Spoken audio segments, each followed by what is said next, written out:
Bien, vamos a empezar ahora con la mesa de dolor y deporte, ¿vale? Una mesa de condiciones especiales, específica. Y la primera ponencia va a correr a cargo de Daniel Muñoz. Daniel Muñoz es fisioterapeuta y licenciado en Ciencias de la Actividad Física y del Deporte, doctor en fisioterapia por la Universidad Rey Juan Carlos, máster en terapia manual ortopédica. Acabó sus estudios en la Arizona State University, en Estados Unidos. Es investigador y docente en la Universidad La Salle. Investiga también en el Instituto de Neurociencia y Ciencias del Movimiento. Su ponencia se titula Implicaciones del sistema cardiovascular de la actividad física en el dolor crónico. Bueno, para mí es un honor estar aquí con vosotros, tantos profesionales, ¿no?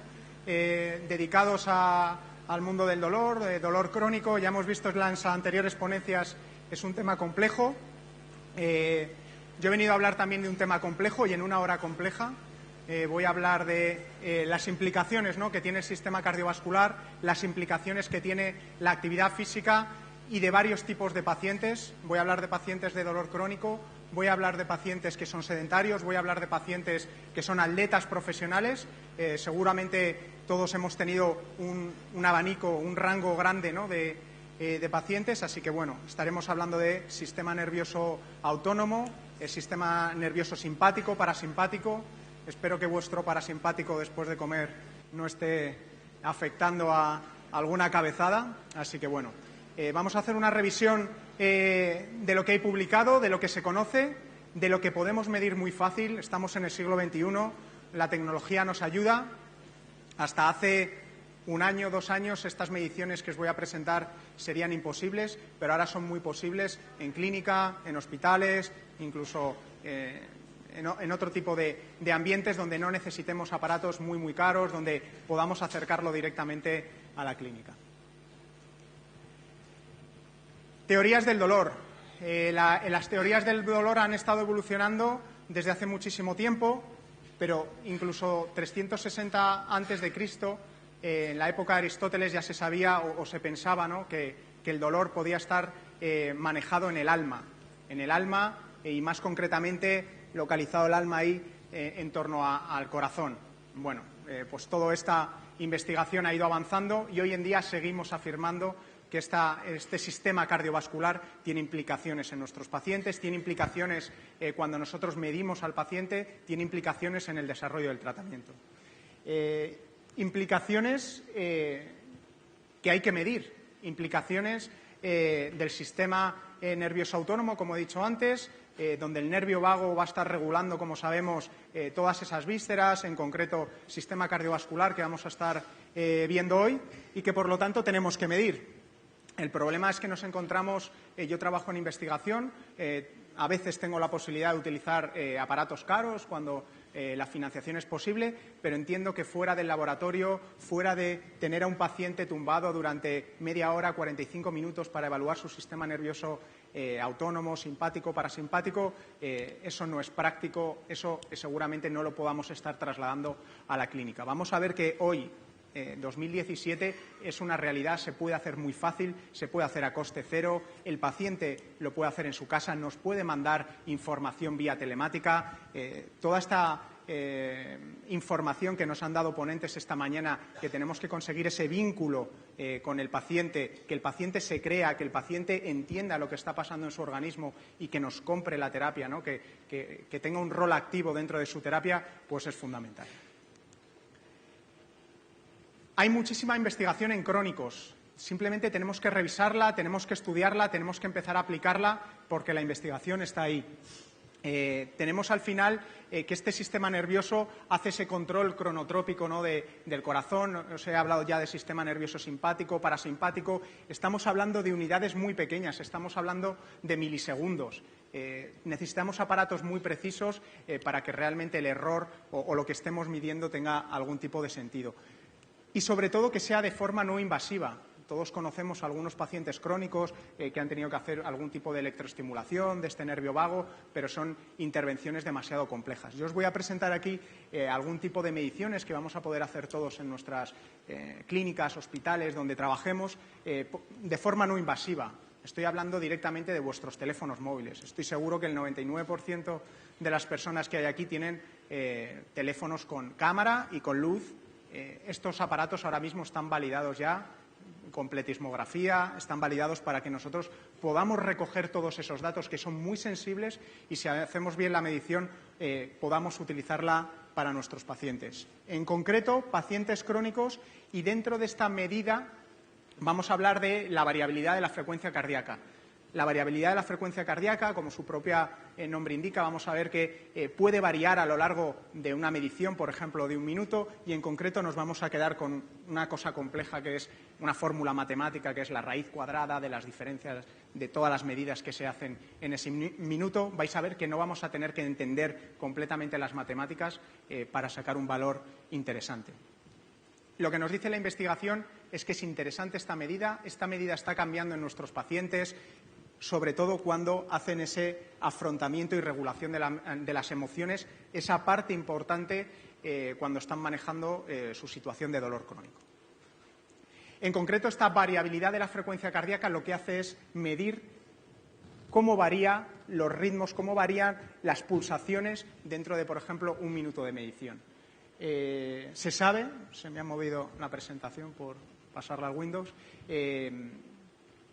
que en nuestros pacientes con dolor hace aumentar la frecuencia cardíaca, eso ya es fácil medirlo, pero está disminuyendo esa variabilidad de la frecuencia cardíaca. Cuando comparamos los valores que tienen pacientes crónicos con sujetos asintomáticos, vemos que hay esa activación del fight or flight, ¿no?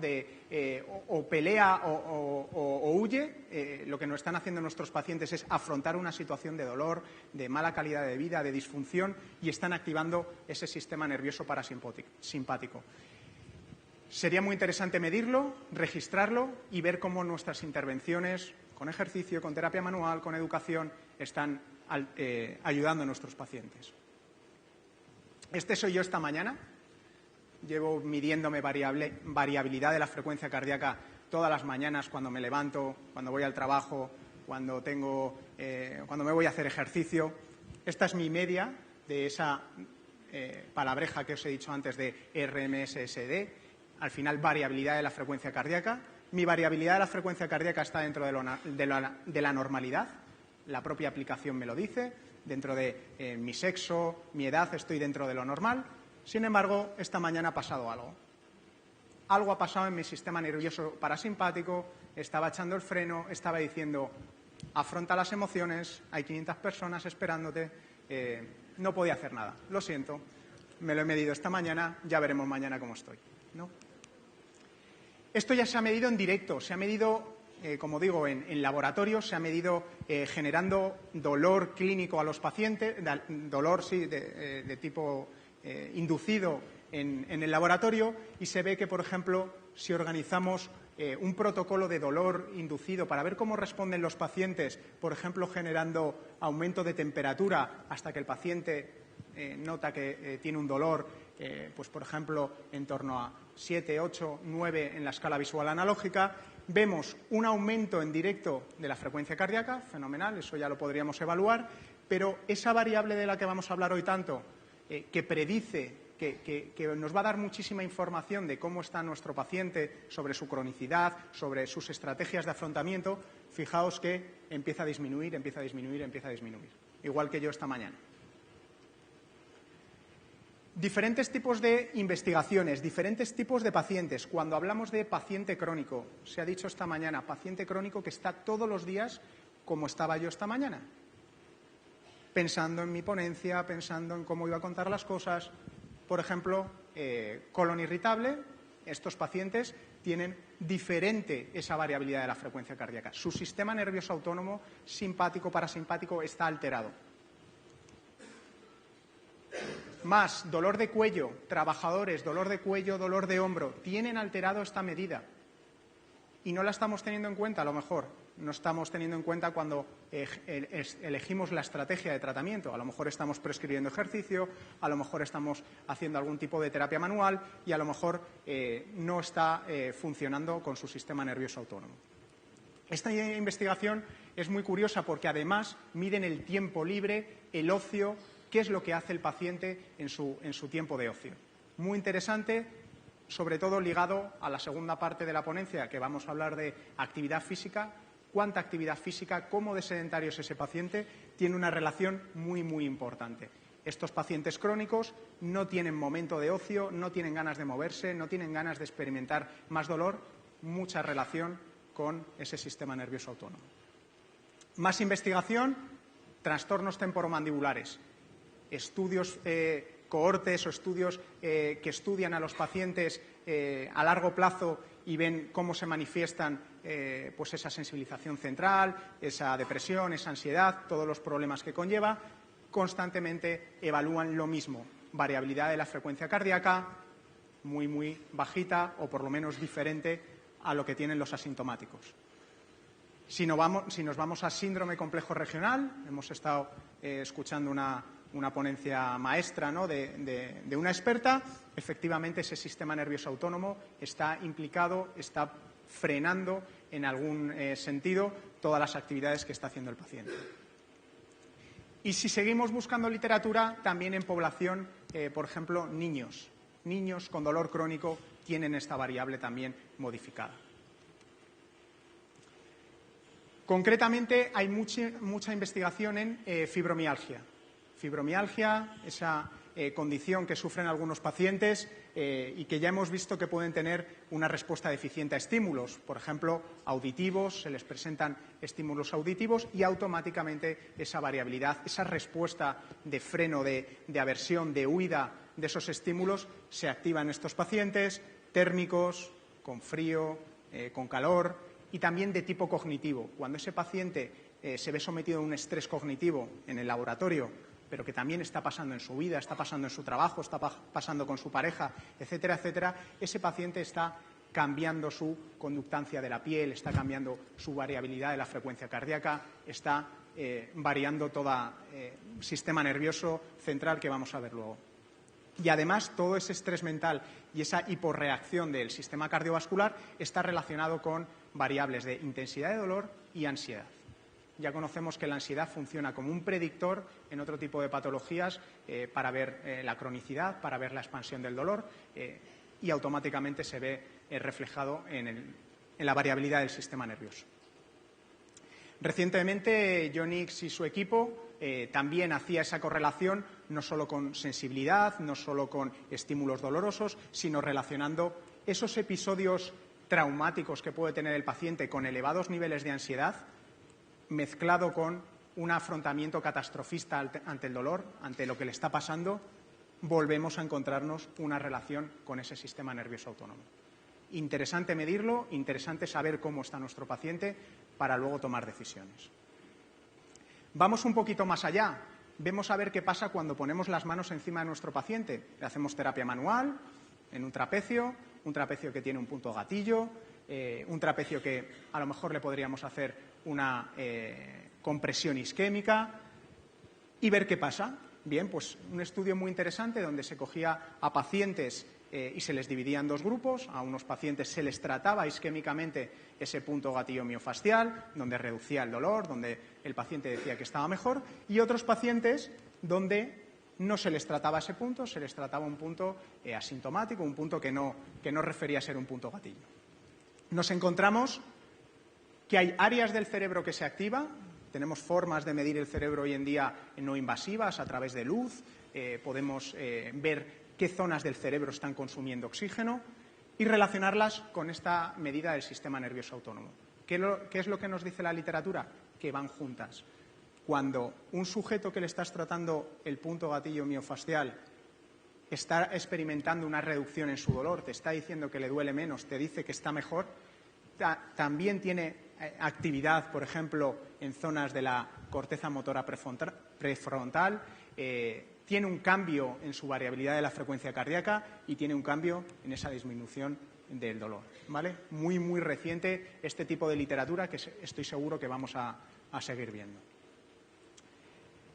Más correlación de qué pasa cuando ese sistema nervioso autónomo se activa y qué pasa en el cerebro, qué zonas son las que realmente están regulando o que están manejando toda esa información. Principalmente hipotálamo, pero luego también nos encontramos Córtex prefrontal, que ya hemos visto antes, tálamo, hipocampo, ganglios basales, y no nos podemos olvidar de la última, la amígdala. Se sabe que cuando un paciente se expone a un miedo, cuando se expone a un accidente, a algo traumático, esa amígdala empieza a generar, empieza a segregar sustancias, ¿no?, para memorizar, para fijar la memoria del dolor en estos pacientes, para recordar esa situación e intentar evitarla, directamente ligado a variabilidad de la frecuencia cardíaca. Si nos alejamos de esa medida tan precisa de variabilidad de la frecuencia cardíaca, tenemos otras respuestas del sistema nervioso autónomo que podemos reproducir o podemos recoger fácilmente en la consulta. Por ejemplo, presión arterial. Presión arterial en reposo y presión arterial, por ejemplo, en ejercicio. Cuando luego hablemos de ejercicio y veamos que el ejercicio, evidentemente, sube la presión arterial, pues sería interesante conocer qué pasa, ¿no?, con el dolor del paciente cuando empieza a subir su presión arterial. Parece ser que hay una correlación positiva. Cuanto más sube la presión arterial, el paciente tolera mejor el dolor. Bueno, parece una respuesta fisiológica normal. Y por otro lado, tenemos que cuando le pedimos al sistema inhibitorio descendente que bloquee ese dolor, que nos proteja de ese dolor, también hay una correlación positiva con más presión arterial, ¿vale? Interesante medir esto cuando estemos a lo mejor con un paciente que no está modulando en la consulta, cuando le prescribimos ese ejercicio aeróbico, cuando le prescribimos ejercicio de fuerza-resistencia. Interesante medirle porque hay algunos pacientes que no elevan esa presión arterial. Bueno, pues interesante recogerlo para saber qué está pasando. Se me ha ido ahí, falta una etiqueta, no sé por qué. Se sabe por investigación en estos pacientes, como os digo, que hay muchos, es fácil realizar estas investigaciones de fibromialgia, que el ejercicio de fuerza, y hay que decirlo con mayúsculas, de fuerza, que el ejercicio aeróbico también, pero que el ejercicio de fuerza mejora esta variabilidad del sistema nervioso. Solo tenéis que medirla, tenéis que convencerle al paciente, como antes decía el compañero por la mañana, que le tenéis que mostrar los datos, él se lo tiene que medir, se lo puede medir perfectamente en su casa, puede ver la relación que está teniendo vuestra prescripción de ejercicio, vuestra educación terapéutica, vuestra terapia manual en cómo se modifica su sistema nervioso. Mayor regulación emocional, mayor calidad de vida. Se trata de que el paciente afronte con vuestra terapia todo lo que le está ocurriendo, su discapacidad, su mala calidad de vida, su dolor, y que lo vea reflejado directamente en un comportamiento de su sistema nervioso. Que conozca qué es lo que está pasando en ese sistema que no puede controlar directamente. Yo esta mañana no podía controlar estar tranquilo. Todo esto nos lleva a... Y bueno, ¿qué hace ese paciente en su vida diaria? ¿Es sedentario, es activo o es un superatleta? Estamos empezando a tener pacientes, por lo menos donde yo trabajo, que se exceden a lo mejor de los límites normales, ¿no?, de lo que estamos acostumbrados. Está empezando a haber una oferta de ocio muy interesante para hacer pruebas atléticas. Y lo que se sabe en principio es que el ejercicio habitualmente modula de forma endógena el dolor a través de inhibición por parte del sistema nervioso central y por parte de la segregación de opioides endógenos, serotonina, etcétera, bloqueando esa transmisión del dolor.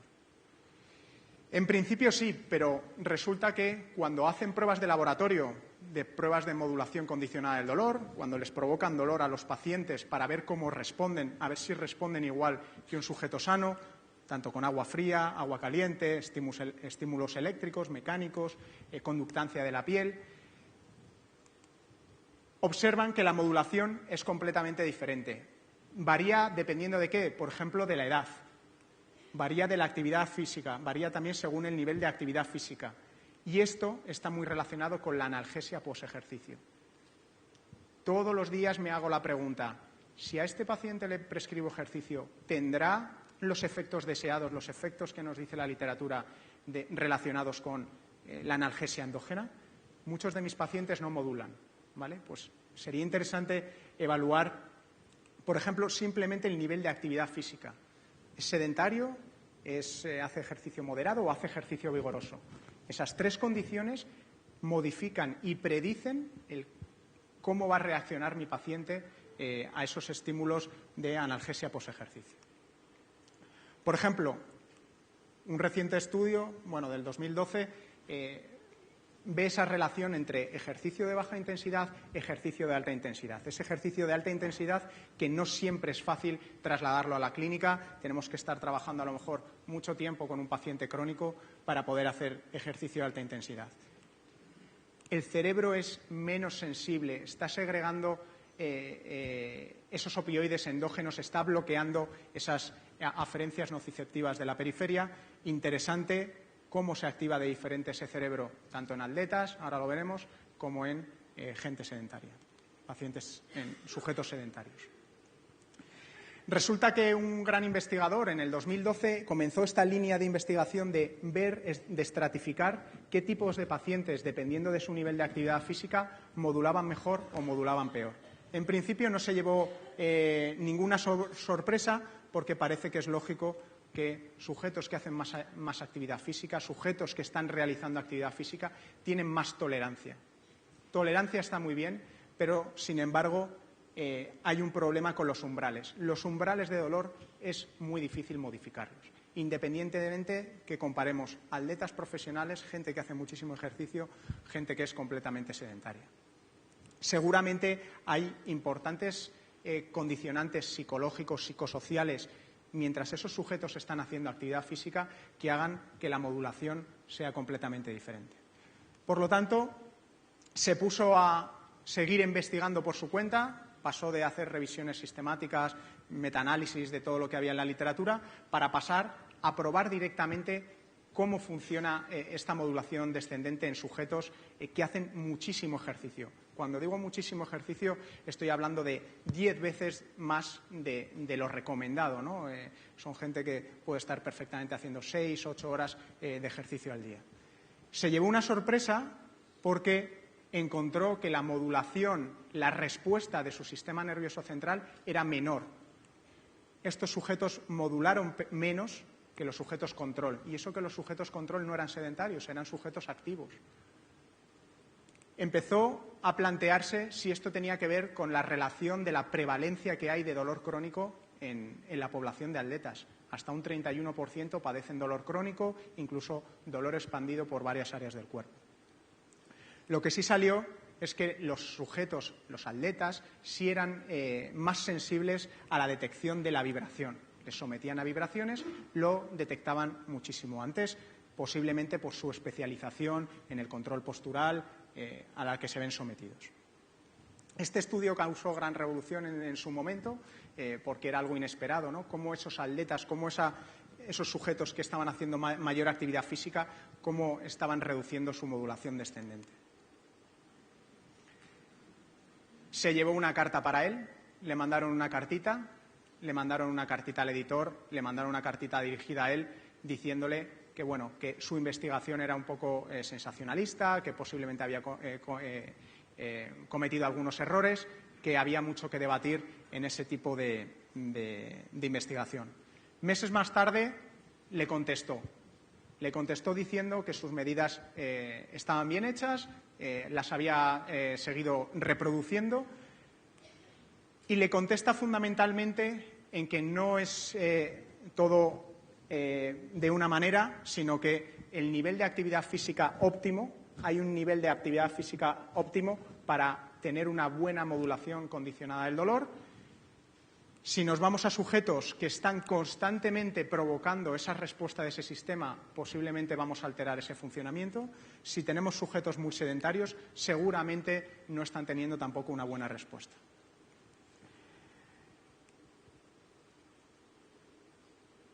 Vale. Posteriormente siguió probándose con diferentes tipos de atletas a ver qué estaba pasando y, en principio, no se ha vuelto a suceder en la literatura. Puede ser que haya sujetos atletas que no les estemos provocando el suficiente dolor para tener esa respuesta tan fuerte del sistema modulatorio descendente, porque, por ejemplo, entre atletas sí que se ve que hay una diferencia con los sujetos menos activos. Sí tienen una buena respuesta de modulación, la tienen de hecho bastante mejor. Siguen sin tener diferencias en los umbrales. En principio los umbrales se modifican por igual en ambos grupos de sujetos y volvemos a tener los resultados de antaño. Los sujetos que hacen mayor actividad física, los sujetos que hacen más intensidad, sí que están tolerando mejor ese tipo de estímulos dolorosos.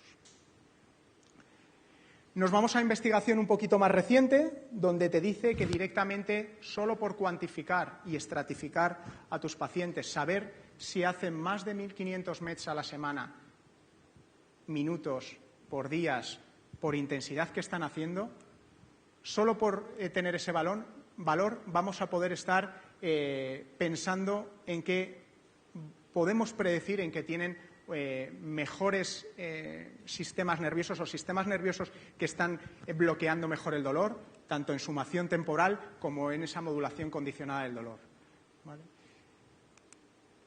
Y finalmente, en el 2016, se vuelven a repetir estos estudios con deportistas, con sedentarios, con gente un poquito activa y, por supuesto, la actividad física está relacionada con esa mejora de la variabilidad de la frecuencia cardíaca y de la modulación descendente del dolor.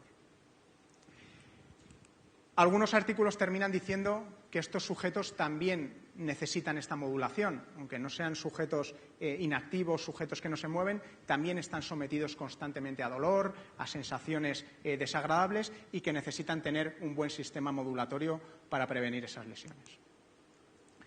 La justificación que tenemos para que haya esta disparidad de resultados es que siempre es difícil evaluar mismos sexos, mismas edades, mismas técnicas de inducción del dolor. Nosotros podemos inducir el dolor pues, con un manguito de presión arterial, con un estímulo térmico, mecánico. Es complicado. La localización también es importante y la forma de categorizar el nivel de actividad física.